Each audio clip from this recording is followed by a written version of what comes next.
Matter weak ఉన్నప్పుడే promotion పీక్లో ఉంటుంది. చైనాకు పక్కాగా సరిపోయే మాటిది. వివాదాల మధ్య నలుగుతున్న దేశాలు, ప్రపంచాన్ని శాసిస్తున్న నేతల్ని పిలిపించుకుంటోంది చైనా. దీంతో పెద్దన్న కావాలన్న తన కలని చైనా నిజం చేసుకోబోతుందా? బడా నేతల వరుస పర్యటనలు ఇదే చెబుతున్నాయా అంటే కాదనే సమాధానమే వినిపిస్తోంది. ఎందుకలా? చైనాది అంతా బిల్డప్పేనా? ఆ లుకలుకల్ని కవర్ చేసుకోవడానికే ఈ రేంజ్ ప్రమోషన్స్ చేసుకుంటుందా? చైనా చుట్టూ జరుగుతున్న చర్చ ఏంటి? మొన్న ట్రంప్, నిన్న పుతిన్, ఇవాళ షెహబాజ్. చైనాలో కీలక దేశాధినేతల వరుస పర్యటనలు. ప్రపంచ రాజకీయాలను చైనా శాసిస్తోందా? పెద్దన్న హోదాకు దగ్గరవుతున్నట్లు కనిపిస్తున్న చైనా అంతా ఉత్తిదేనా?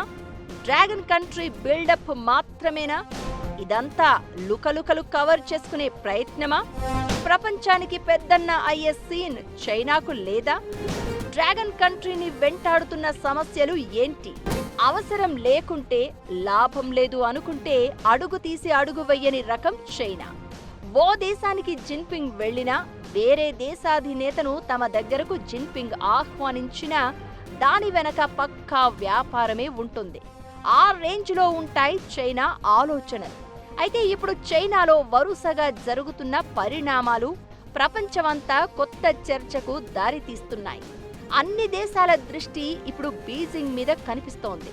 కీలక దేశాధినేతలు చైనాలో వరుసగా పర్యటించడం ఆసక్తి రేపుతోంది. ట్రంప్ వెళ్ళొచ్చిన రోజుల గ్యాప్లోనే రష్యా అధ్యక్షుడు పుతిన్ చైనాలో పర్యటించారు. ఆ టూర్లో జిన్పింగ్ తీరు ఎలా ఉంది? ఎవరికి ఎలాంటి గౌరవం ఇచ్చాడు?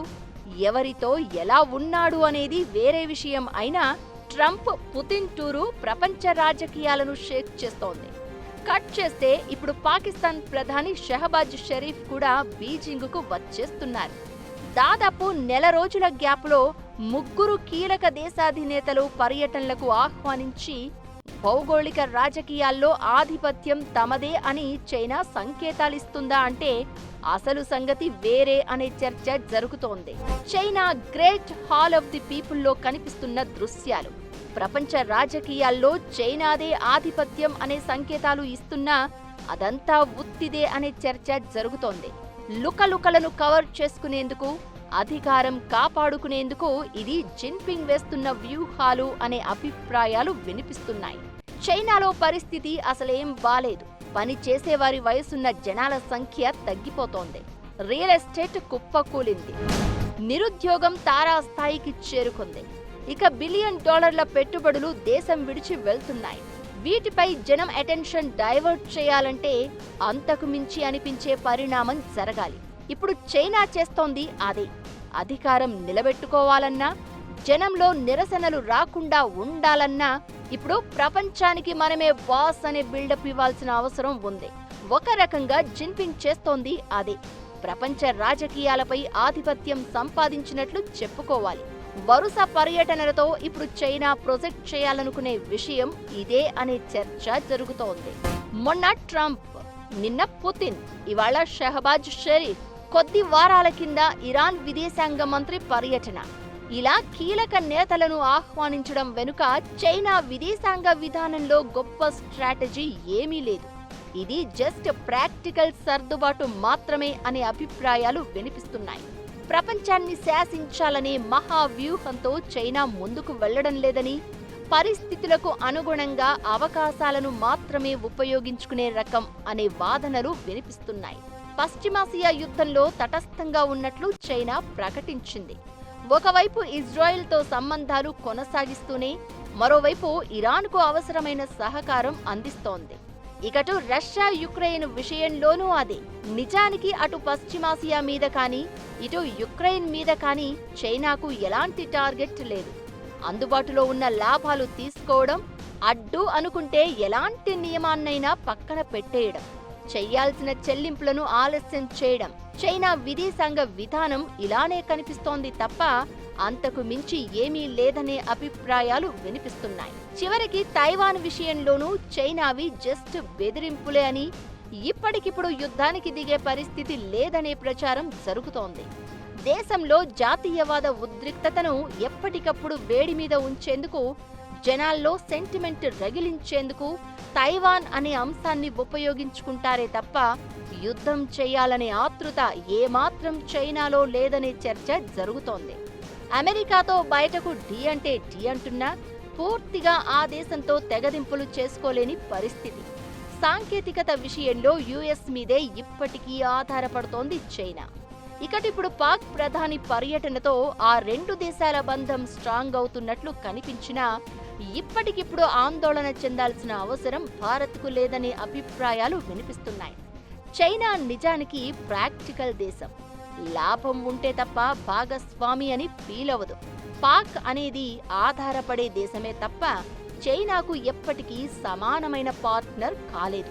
ఇలా ట్రంప్, పుతిన్, ఇప్పుడు షహబాజ్ షరీఫ్ పర్యటనతో ప్రపంచ రాజకీయాలపై చైనా ఆధిపత్యం ప్రదర్శించబోతోందా అనిపించొచ్చు. కానీ అసలు విషయం దేశం లోపల జరుగుతున్న పరిణామాలను ప్రపంచానికి కనిపించకుండా చేయడమే చైనా వ్యూహం. ప్రపంచానికి తెలిసింది కనిపించేది వేరు, చైనా లోపల జరుగుతుంది వేరు.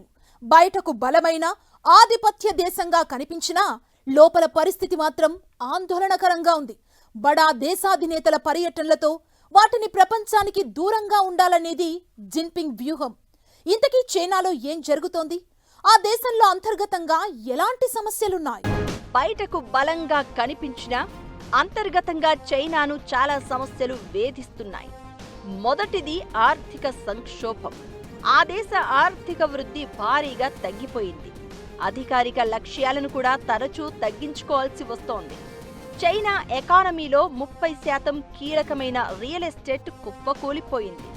ఎవర్ గ్రాండే, కంట్రీ గార్డెన్ లాంటి భారీ కంపెనీలు కూడా అప్పులు చెల్లించలేక దివాళా తీస్తున్నాయి. ఇక రెండో సమస్య జనాభా సంక్షోభం. చైనా పాపులేషన్ భారీగా తగ్గుతోంది. 2022 నుంచి జననాల కంటే మరణాల సంఖ్య ఎక్కువగా ఉంటోంది. యువ జనాభా తగ్గిపోతోంది. వృద్ధుల సంఖ్య పెరిగిపోతోంది. 2050 నాటికి కార్మిక బలం భారీగా తగ్గిపోయే అవకాశం ఉంది.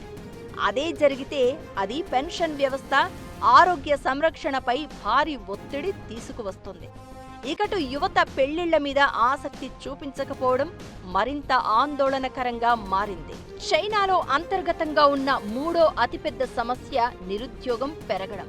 16 నుంచి 24 ఏళ్ల వయసున్న యువకుల్లో నిరుద్యోగం 25% చేరుకుంది.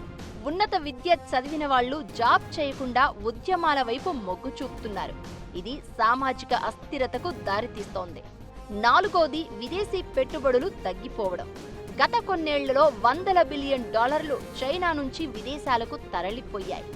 అమెరికా, చైనా ఉద్రిక్తతలు, నేషనల్ సెక్యూరిటీ చట్టాల కారణంగా ఇలా జరిగింది. మ్యానుఫ్యాక్చరింగ్ను చైనా నుంచి భారత్, మెక్సికో, వియత్నాం లాంటి దేశాలకు తరలిస్తున్నాయి కంపెనీలు. వీటితో పాటు జిన్పింగ్ అధికారిక కేంద్రీకరణతో స్వేచ్ఛ తగ్గిపోవడం, జీరో కోవిడ్ పాలసీ తర్వాత జనాల్లో మొదలైన అసంతృప్తి, పర్యావరణ కాలుష్యం, నీటి కొరత, టెక్నాలజీ కోసం అమెరికాతో పాటు పశ్చిమ దేశాలపై ఆధారపడడం, ఇలా చైనాను చాలా సమస్యలు వెంటాడుతున్నాయి. వీటన్నింటినీ కవరప్ చేసుకునేందుకు దౌత్యాన్ని ఆయుధంగా వాడుకుంటోంది.